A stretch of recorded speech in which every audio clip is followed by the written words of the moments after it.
Today on Monkey Life, it's dental day for lemur Houdini.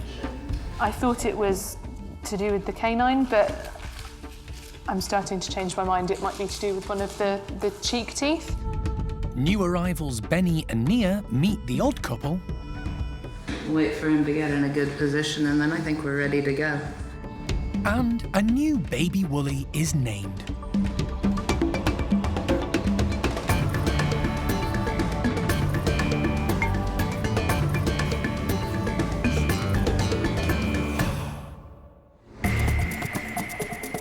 Monkey World in Dorset, buried deep in the English countryside, is the largest sanctuary of its kind on the planet. The team, led by Dr. Alison Cronin, rescue and rehabilitate abused and unwanted primates from all over the world. Got one. The park provides a home for more than 250 monkeys and apes from 22 different species.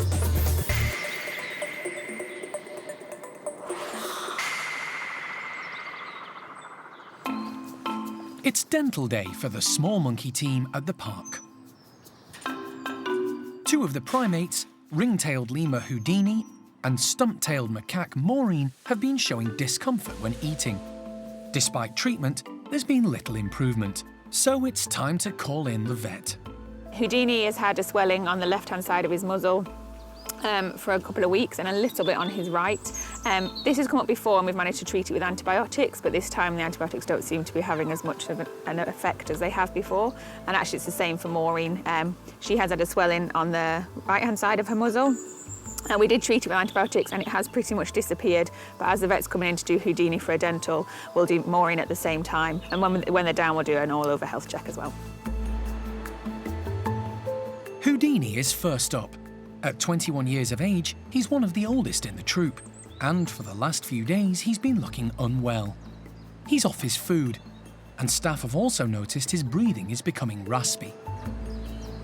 The lump on the side of his muzzle could be an abscess, indicating an issue with a tooth. The twofold problem is causing concern for the care team. If we don't do the anaesthetic and we don't get the vet in, then the problem's not going to get better. So hopefully, fingers crossed, all will go well. Houdini has been kept apart from the rest of the group overnight, making it easier for Karen to box him up and take him to the park's hospital, where the vet team, led by Holly, are ready and waiting. He's quickly put under, and Holly begins with a general health check. Good boy. His lung field's actually quite clear. A look in his throat reveals that he may have another problem. It sounds like a sort of upper respiratory wheeze rather than sort of crackly noises in his lungs. I think it's worth doing chest x-rays, just make sure there's nothing obvious going on. And there's definitely a bad tooth, and there's sort of a big swelling, I guess potentially a broken canine underneath where that lump is. It seems Houdini has a couple of unrelated problems needing immediate attention. To get to the bottom of both, Holly wants to take some x-rays. You did an x-ray of his head as well? Yep, and we're going to do both sides of his chest. So this one is through the top, then both sides of his chest, and then we're going to do his throat as well. Okay. Before she tackles Houdini's dental issues, Holly decides to check out his respiratory problem. His chest's actually looking remarkably clear, considering there's no great masses or anything. You can see his airways nicely. There's a few little bits of really nice clear lung, but most of it's just a bit foggy, like a sort of chest infection, bronchitis type appearance. Thankfully, the x-rays show the problem is simply a chest infection, which can easily be treated with antibiotics. Next, Holly examines Houdini's teeth. She finds a problem straight away. Oh, this one's actually going to fall out if I push it, so do you want me to take it out? It's his right upper canine. That's wobbly when I touch it. So. It'll come out. But removing the long, saber-shaped tooth isn't easy. It's pretty grotty. There's all, like,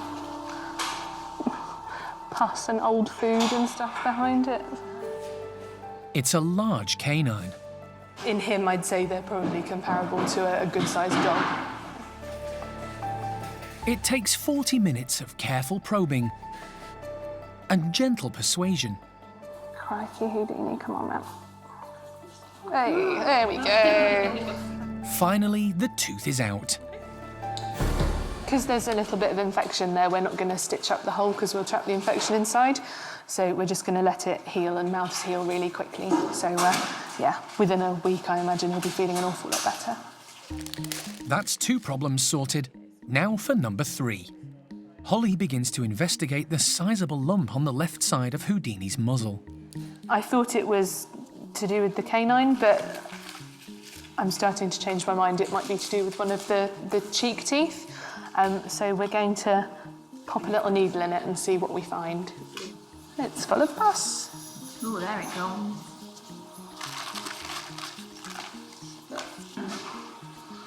This must have been sore. It's a large abscess, which Holly aspirates to try and drain the infection. And I think I'd probably do him more harm taking the tooth out than just getting rid of this. That's gone right down, isn't it? Yeah, that's much better, doesn't it? It's been a long morning, but the team have managed to deal with all Houdini's medical issues. Well, we're going to treat his what we think is a chest infection with a long course of antibiotics, and we're going to be treating the dental pain from the abscess and the wobbly tooth with anti-inflammatories, and then we'll see how he goes. And if we need to add in maybe a steroid or something like that in the future, then we can. But I guess we're just reassured that he doesn't have anything really serious going on. Do you think he'll be all right for food and water later? Yeah. They're so much tougher than us, aren't they? Once he's come round, Houdini can go back to the lemur enclosure at Malagasy. But there's still plenty of work for Holly. Waiting to be prepared for treatment is Maureen, one of the oldest stumpies at the park. And she has a whole new set of dental issues to be examined.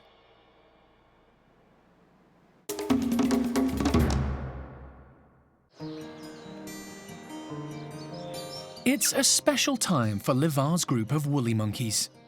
They've a new arrival, and at only a few days old, the little one is already thriving and settling into life with her family. Born to mum Xingu and father Livar, this baby is Xingu's 3rd child.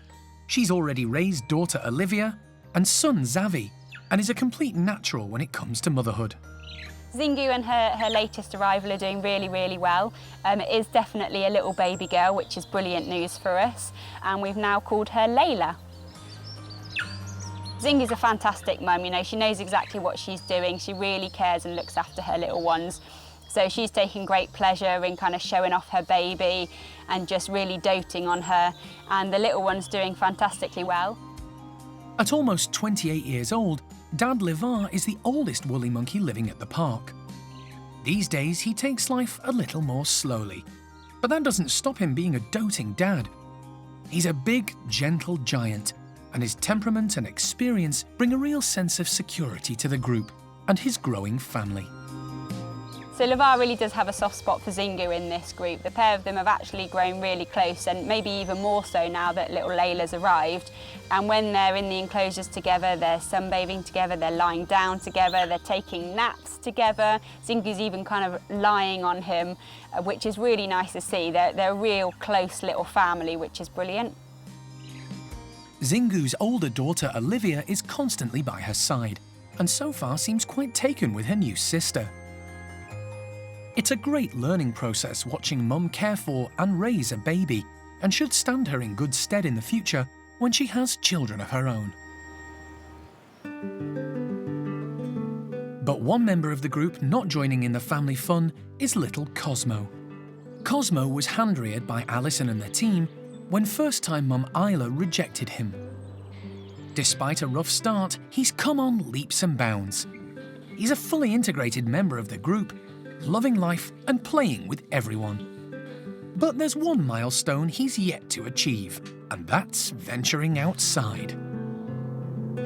With Cosmo, we're kind of letting him take it completely at his own pace. We don't want to push him and we don't want to force him into an area where he's not comfortable. Obviously, he's in quite a unique situation in that he doesn't have mum there to help him along the way and also to protect him when he is in a much bigger, more open area.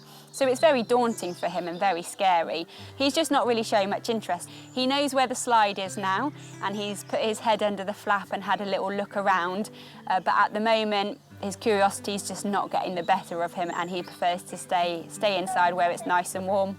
We don't want to push him before he's ready because that will just make the whole experience really negative for him. So we're more than happy for him to take it at his own pace and we'll just wait and be along for the ride along with him. Cosmo still loves to play inside, especially when adopted dad Levar is happy to join in with a bit of play fighting.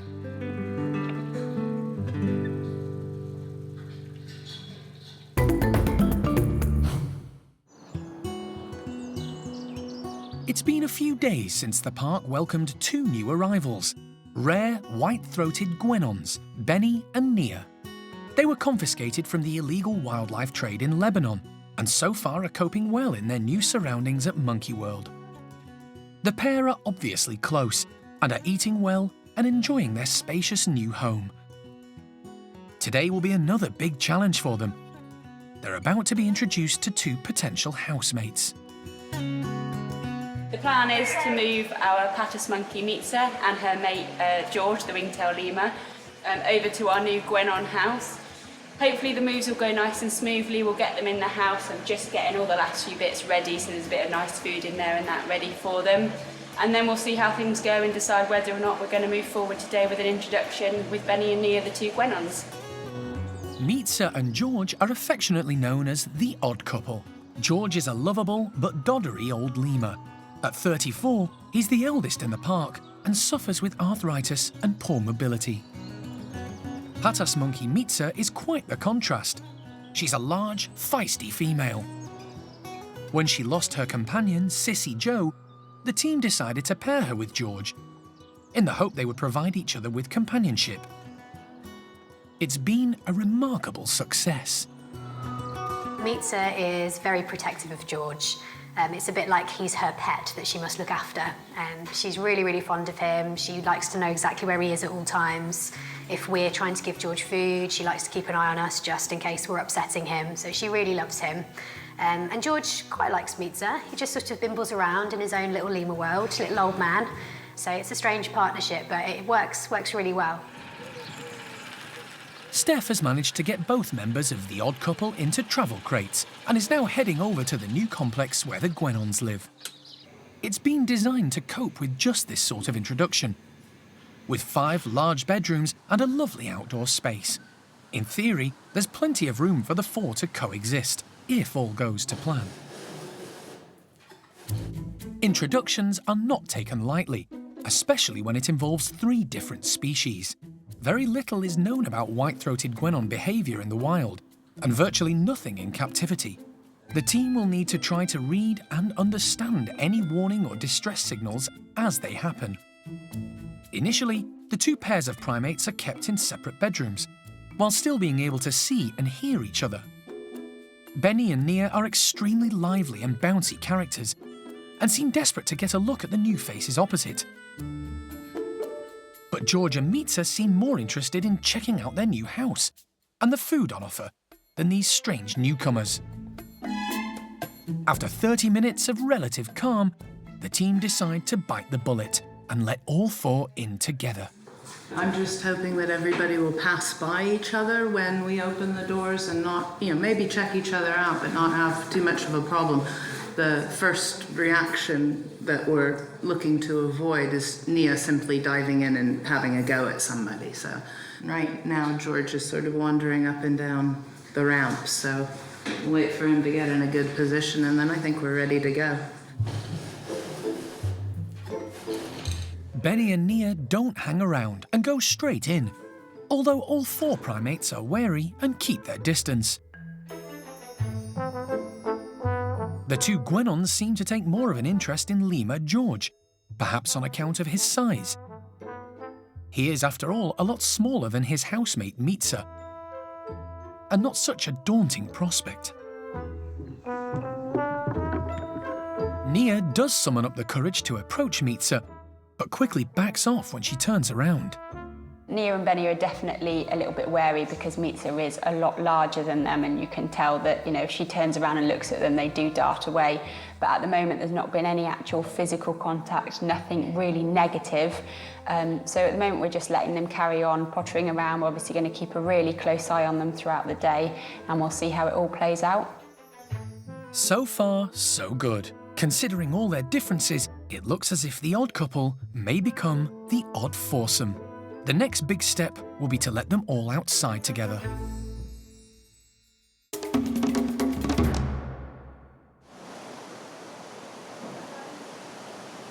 An afternoon summer rain shower has kept some of the park's residents indoors.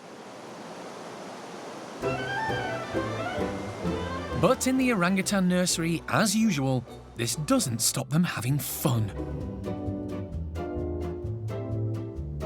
Out of the 6 who make up the group, 5 are youngsters. The one exception is matriarch of the house, O'Sheen. The 2 boisterous boys, 7-year-old Sylvester and 8-year-old Jin, are a bundle of fun and energy. They're constantly play-fighting and testing each other's strength. But they're also keen to play with the 3 little ones.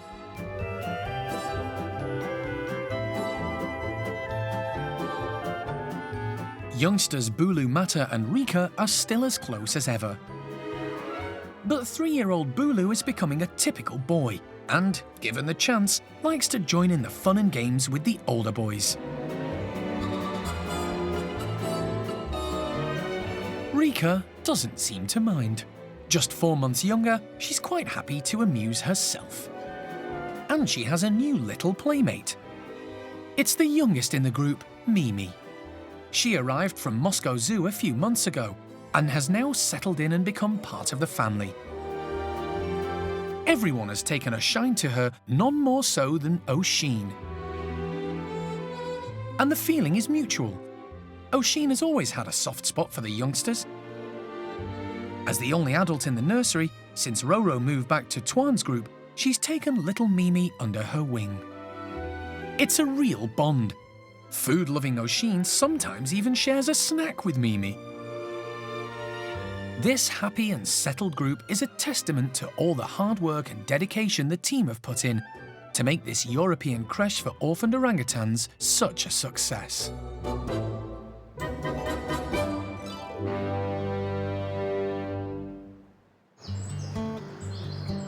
Following his challenging dental surgery, ring-tailed lemur Houdini is recovering back in Malagasy. Next up is one of the oldest stump-tailed macaques at the park, 33-year-old Maureen. She's been suffering from a swelling on her cheek, and although it's gone down recently, the team are worried it may be an infected tooth. It needs checking out. Unfortunately for Maureen and her housemates, they have a history of dental issues. The Stumpies, when they arrived from the lab, they all did have vet checks when they first came in, and there were a lot of problems with their teeth at that point. So we know that Maureen doesn't have many teeth already.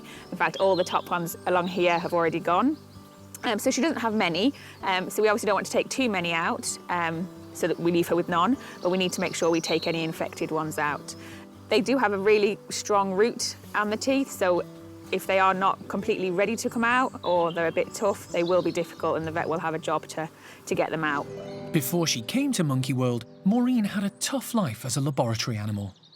While there, she was taught to present her thigh for injections. The fact she's conditioned to do this so readily in order for Jeremy to sedate her is really helpful, but it's also a poignant reminder of her past. As soon as the anaesthetic takes effect, Maureen is boxed up and taken straight to the park's hospital, where vet Holly is waiting. Maureen is quickly intubated. Don't move, Maureen. If I tapped it? Yeah, let's give it a try. Once she's stable, Holly begins an examination of her teeth and quickly spots the problem. She has got a tiny little hole over her first tooth there, so maybe that's the remnants of it. We'll have a look. I just want to find out what this is that's poking out between her teeth. A closer inspection reveals several foreign bodies stuck in the hole and around the infected tooth. Oh, Maureen, it's stinky. That is a really big hole, Maureen. Holly has no option but to remove the tooth. It's badly decayed and could cause Maureen even more problems if left untreated. Luckily, this is quite wobbly, so keep your fingers crossed for me.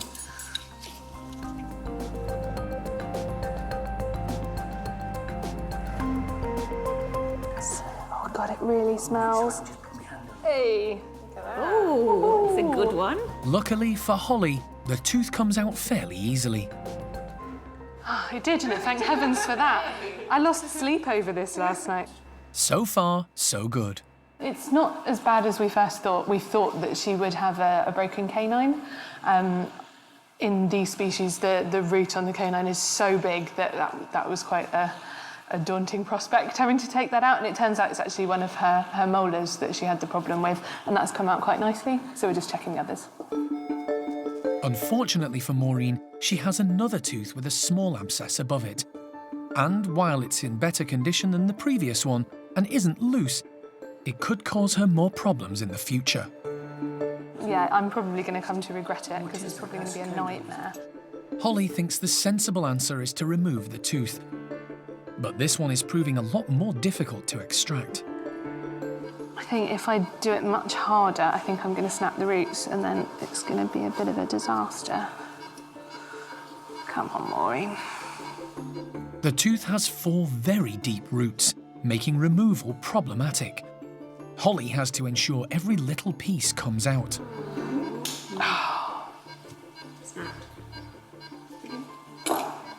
That's what she was trying to avoid. Not good. Part of the tooth has broken. It takes Holly almost an hour to complete the procedure. But finally, it's done. We opened a flap in the gum to make it easier to remove the tooth, so we've just got to stitch the flap back together and then she can go back to bed. All right, happy to turn her off? We need to... Yes, let's wake her up. It was a bit of an ordeal for Maureen, but the team are pretty sure the elderly Stumpy will be back to her grumpy old self in no time.